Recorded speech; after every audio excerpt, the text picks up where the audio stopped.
hearty welcome to the discussion on contemporary Indian philosophy. Let us now take a look at the features of Neo-Vedanta.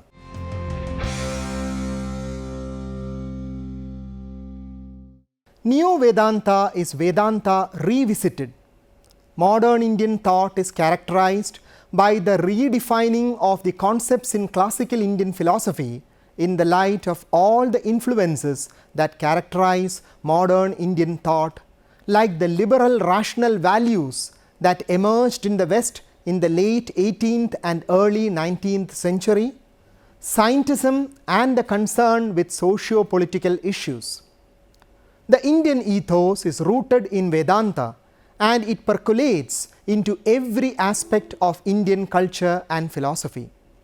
Vedanta represents that which is eternal and ever new in Indian philosophy, and modern Indian thinkers were aware of it. However, with the changing times, the truths of Vedanta have to be redefined and reinterpreted to accommodate the changes in the socio-political and cultural conditions. However, the truths of Vedanta have proved to be the elixir of life for Indian thought. Consequent upon the tremendous impact of Western ideas and ways of life, many Indian thinkers rediscovered the ancient Indian wisdom which they reinterpreted as to harmonize with current scientific knowledge. In this process of rediscovery and readjustment, they were aided by the yeoman efforts of the Western Orientalists. Neo-Vedanta is nothing but the ancient Upanishadic wisdom reinterpreted in the light of developments in science and technology and the liberal ideals of the West. The philosophy that so emerged is a via media between the extremes of spirituality and asceticism on the one hand and materialism and spirituality on the other. A fine example of the harmony of Western science and Indian spirituality is found in the exemplary efforts of Dr. S. Radhakrishnan, who brought out a perfect blend of Western science and Eastern spirituality in his philosophy. The Neo-Vedanta of SWAMI Vivekananda. Vivekananda takes the Vedanta as the quintessential expression of Hinduism. Very often, he even equates the two. If the Vedanta is the heart of Hinduism for Vivekananda, then Advaita is its crowning glory. While Aurobindo questioned the value and relevance of the classical Advaita of Shankara, Vivekananda adopts Advaita Vedanta, making it not only the basis for harmonizing the various traditions of Hinduism, but the inspiration for his conception of the national unity of India. He refers to the Vedanta as, I quote, our national philosophy, unquote. In his scheme for harmonization, Vivekananda adopts the traditional Vedantic distinction between the Karma Kanda and the Jnana Kanda, or as he puts it, between ceremonialism which aims at bhoga, enjoyment, and spirituality which aims at moksha. To the former, he assigns the Samhitas and Brahmanas, while to the latter, he assigns the Aranyakas and Upanishads, which he refers to as the Rahasya or esoteric portions of the Vedas. The Moksha Marga is further divided by Vivekananda into the orientations and practices of Jnana and Bhakti. Vivekananda adapts Shankara's division between higher knowledge, that is Paravidya, and lower knowledge, that is Aparavidya, that is between Jnana proper, which takes Brahman as formless or Nirguna, and Upasana, which worships the Brahman with form, that is Saguna. Vivekananda then applies this division to the various subschools of Vedanta. The implication is that the dualism and modified non-dualisms of Madhva, Ramanuja, Vallabha and Chaitanya all fall within the lower knowledge of the Bhakti Marga. Like Sri Ramakrishna, Vivekananda extends this harmonization to include all the world religions. One of Vivekananda's central aims is to revive interest in the Vedanta in India and to foster interest in it abroad. This proselytizing instinct is much more pronounced in Vivekananda than in his predecessors. Vivekananda teaches that India is the home of tolerance and the land of spirituality, and he presents it as his mission to teach this to the world. The West, he suggests, is ready for the teachings of Eastern spirituality, but the teaching of universal harmony and tolerance is at the same time the view that the Vedanta is in truth the all-encompassing tradition. Here, the Vedanta is not just one religion among many, it is the essence of all religion. His primary interest is the national identity of Indians.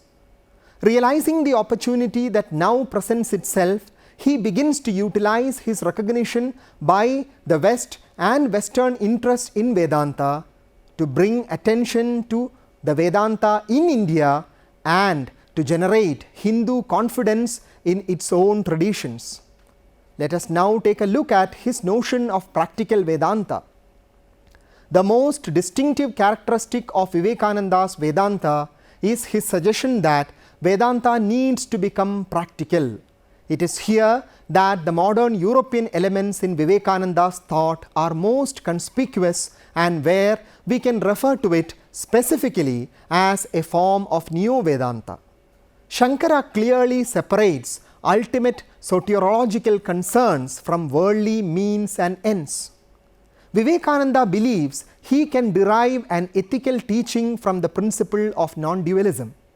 The perception of non-duality is the inspiration for the service to the poor and needy and the metaphysical basis of love, fraternity and egalitarianism.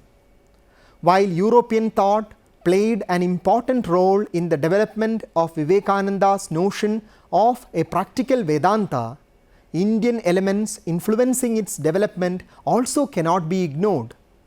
Sri Ramakrishna himself had introduced Vivekananda to forms of tantricized Advaita, such as the teachings contained in the Ashtavakra Gita and Yoga Vasishta.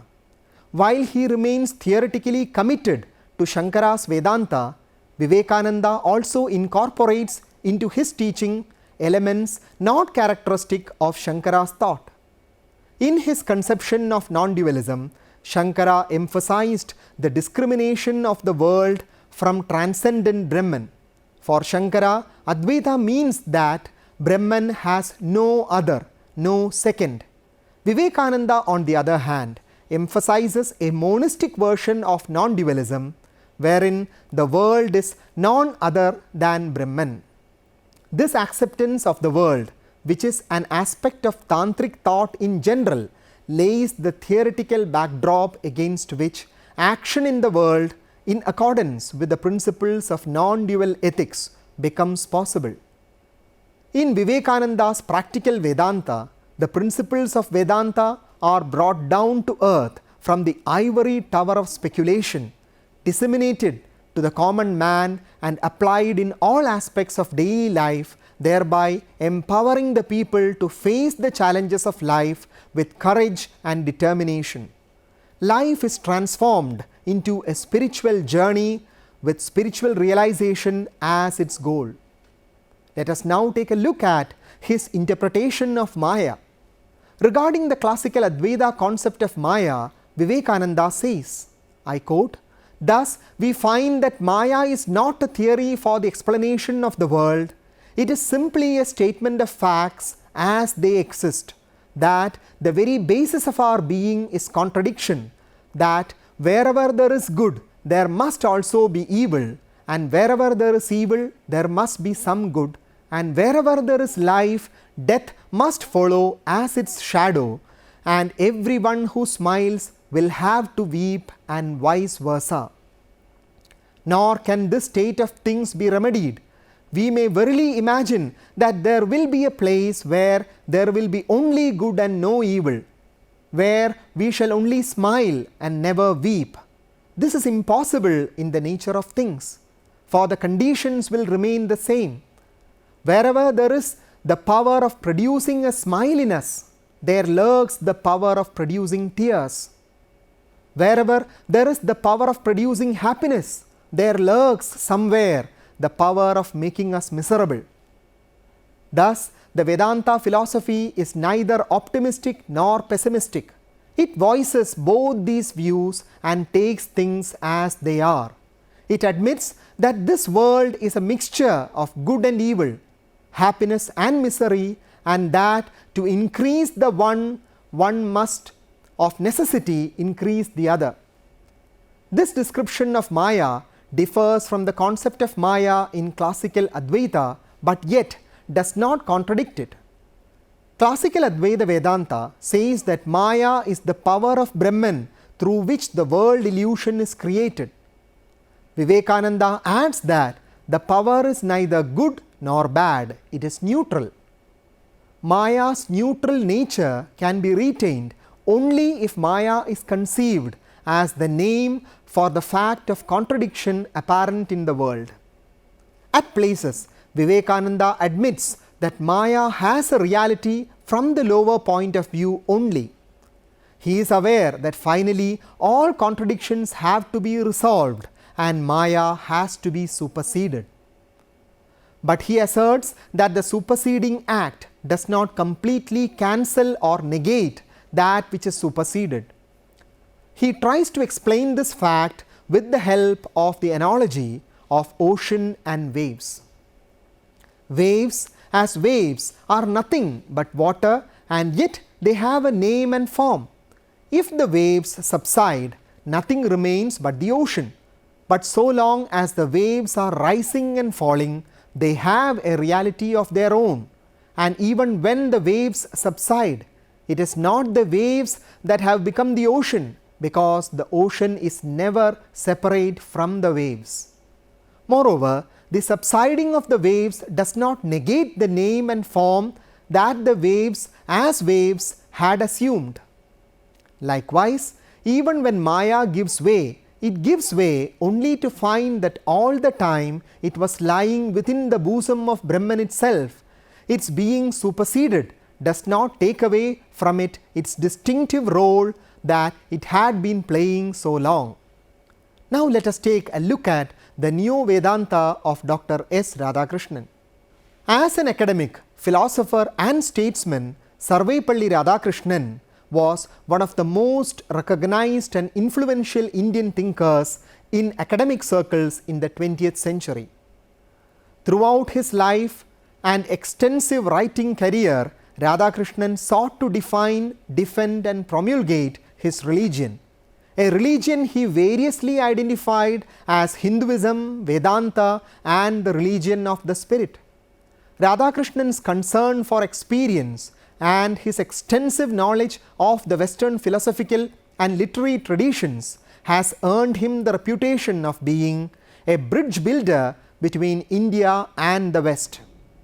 Radhakrishnan located his metaphysics within the Advaita or non-dual Vedanta tradition or Sampradaya, and like other Vedantins before him, Radhakrishnan wrote commentaries on the Prasthanatraya, that is, main primary texts of Vedanta, the Upanishads, Brahma Sutras and the Bhagavad Gita. As an Advaitin, Radhakrishnan embraced a metaphysical idealism. But Radhakrishnan's idealism was such that it recognized the reality and diversity of the world of experience, while at the same time preserving the notion of a wholly transcendent absolute or Brahman, an absolute that is identical to the self or the Atman. While the world of experience and of everyday things is certainly not ultimately real, as it is subject to change and is characterized by finitude and multiplicity, it nonetheless has its origin and support in the absolute Brahman, which is free from all limits, diversity and distinctions, and hence described as Nirguna. Brahman is the source of the world and its manifestations, but these modes do not affect the integrity of Brahman. In this vein, Radhakrishnan does not merely reiterate the metaphysics of Shankara, but sought to reinterpret Advaita for present needs. In particular, Radhakrishnan reinterpreted what he saw as Shankara's understanding of Maya strictly as illusion. For Radhakrishnan, Maya ought not to be understood to imply a strict objective idealism, one in which the world is taken to be inherently disconnected from Brahman, but rather Maya indicates, among other things, a subjective misperception of the world as ultimately real. Let us now take a look at religious pluralism. Radhakrishnan uses his distinctions between experience and interpretation, between religion and religions, to correlate his brand of Hinduism, that is Advaita Vedanta, with religion itself. Religion, Radhakrishnan holds, is a kind of life or experience. It is an insight into the nature of reality, that is darshana, or experience of reality, that is anubhava. It is, I quote, a specific attitude of the self itself and not other, unquote. In a short but revealing passage, Radhakrishnan characterizes religion in terms of personal experience. It is, I quote, an independent functioning of the human mind, something unique, possessing an autonomous character. It is something inward and personal which unifies all values and organizes all experiences. It is the reaction to the whole of man, to the whole of reality. It may be called spiritual life as distinct from a merely intellectual or moral or aesthetic activity, or a combination of them, unquote. For Radhakrishnan, integral intuitions are the authority for and the soul of religion. It is here that we find a critical coalescence of ideas in Radhakrishnan's thinking. If, as Radhakrishnan claims, personal intuitive experience and inner realization are the defining features of Advaita Vedanta, and those same features are the authority and soul of religion as he understands it, Radhakrishnan is able to affirm with the confidence he does, I quote, "The Vedanta is not a religion but religion itself in its most universal and deepest significance," unquote. For Radhakrishnan, Hinduism at its Vedantic best is religion. Other religions, including what Radhakrishnan understands as lower forms of Hinduism, are interpretations of Advaita Vedanta. Religion and religions are related in Radhakrishnan's mind as are experience and interpretation. The various religions are merely interpretations of his Vedanta. In a sense, Radhakrishnan Hinduizes all religions.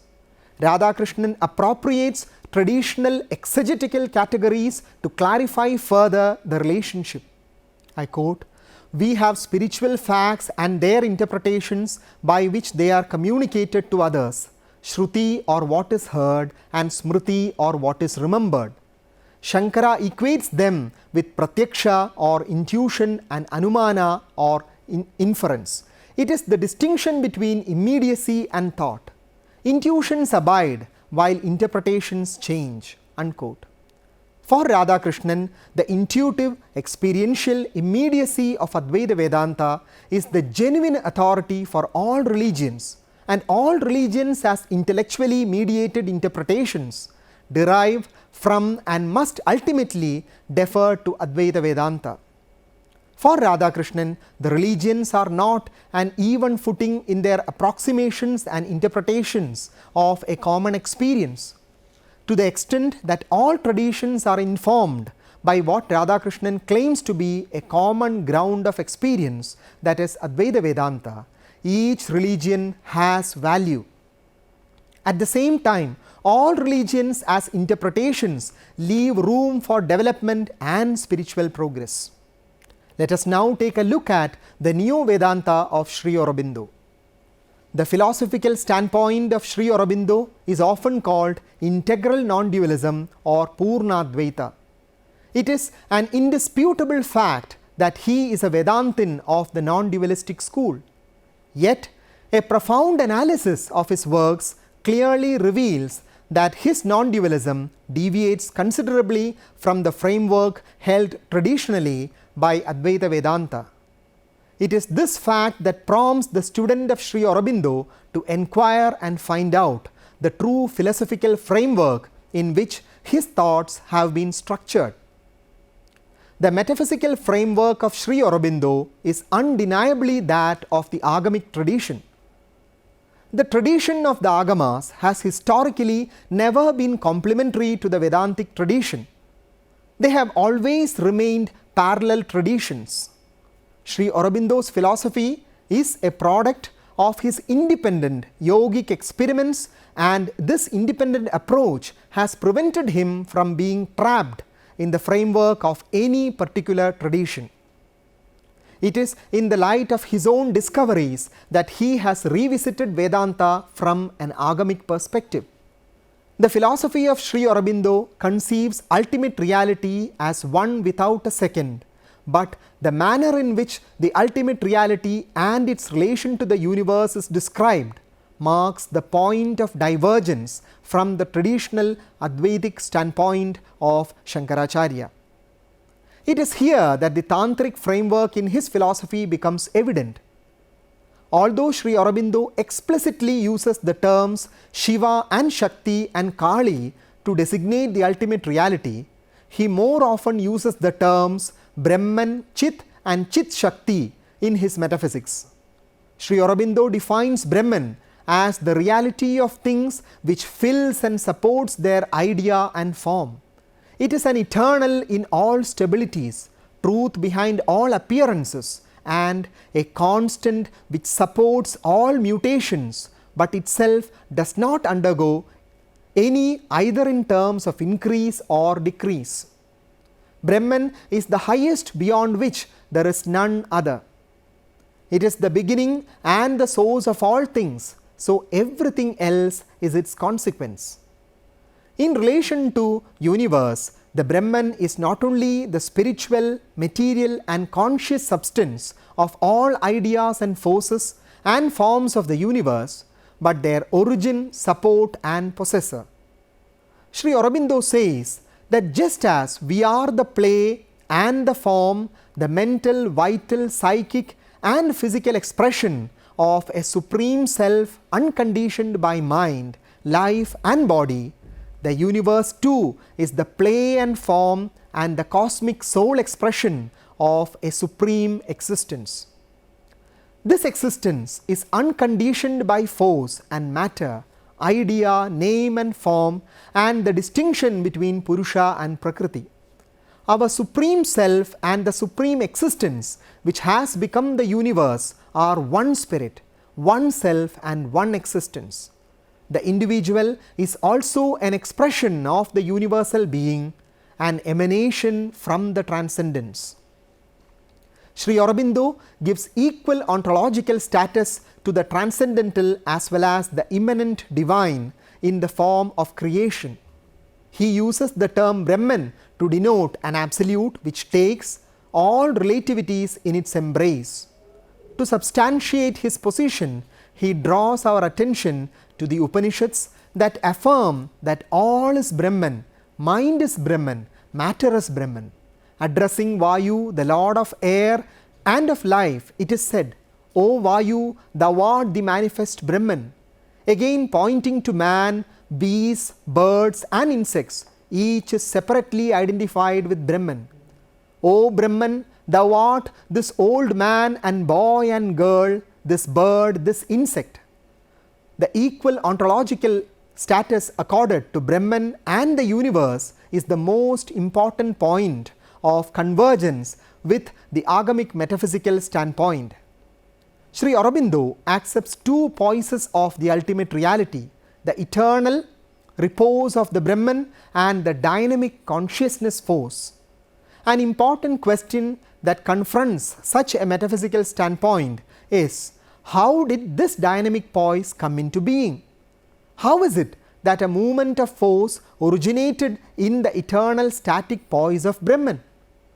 It is to answer this question that Sri Aurobindo explicitly traces the roots of his metaphysical standpoint to the philosophy of Pratyabhijna. His contention is that force is inherent in existence. Sri Aurobindo explains that represented by the two forms of Shiva and Kali, Brahman and Shakti are two inseparable aspects of the same existence. This force may be at rest or in motion. Even when it is at rest, it exists and is never abolished, diminished or essentially altered. He points out that even Advaita Vedanta must admit that Maya, the power of self-illusion in Brahman, is potentially eternal and it is only a question of manifestation or non-manifestation. He draws a parallel in the Sankhya system also by saying that Sankhya admits the eternal coexistence of Prakriti and Purusha and the alternate states of equilibrium and disturbance of Prakriti. According to Sri Aurobindo, force by its very nature exists in the two alternative states of self-concentration and self-diffusion. He argues that this being accepted, the question as to how the movement of force originates does not arise at all, as movement has been accepted as one of the states of force.